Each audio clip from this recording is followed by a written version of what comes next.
அனைத்துலக சினிமா ரசிகர்களுக்கு சினிமா கொட்டகையின் அன்பான வணக்கம். நம் இந்தியாவிற்கு சுதந்திரம் வராத காலமான 1935ஆம் ஆண்டு வெளியான திரைப்படங்களை வரிசையாக பார்த்து வருகிறோம். அந்த வரிசையில் இன்று சாரங்கதாரா, சிறுதொண்ட நாயனார், துருவ நட்சத்திரம் போன்ற 3 படங்களை பற்றி பார்ப்போம். முதலாவதாக சாரங்கதாரா படத்தினை பற்றி பார்ப்போம். இந்த சாரங்கதாரா திரைப்படம் 6000 அடியில் லோட்டஸ் பிக்சர்ஸ் என்ற பட நிறுவனம் எடுத்த படமாகும்.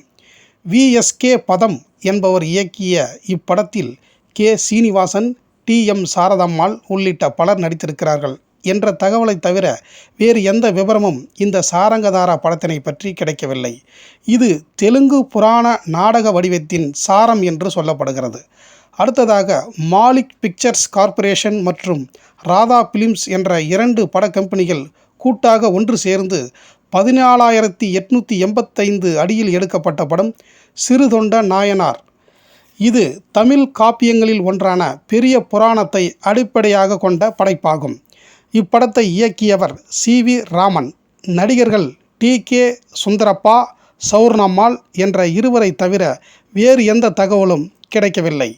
அடுத்ததாக பயோனியர் பிலிம்ஸ் கம்பெனி தயாரித்து R. பத்மநாபன் இயக்கி 17,000 அடியில் எடுக்கப்பட்ட படம் துருவ சரித்திரம் என்ற படமாகும். இதுவும் ஒரு புராண கதையை மையப்படுத்திய நாடக வடிவமாகும்.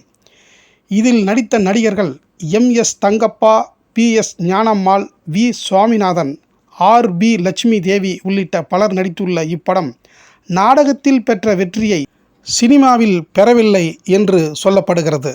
நாம் இதுவரை அறிந்த சாரங்கதாரா, சிறுதொண்ட நாயனார், துருவ சரித்திரம் போன்ற படங்கள் காணாமல் போன படங்களின் அட்டவணையில் இடம்பெற்றுள்ளன. இனி 1935ஆம் ஆண்டில் வெளிவந்த மற்ற படங்களை பற்றி அடுத்தடுத்த வீடியோவில் பார்ப்போம். நன்றி, வணக்கம்.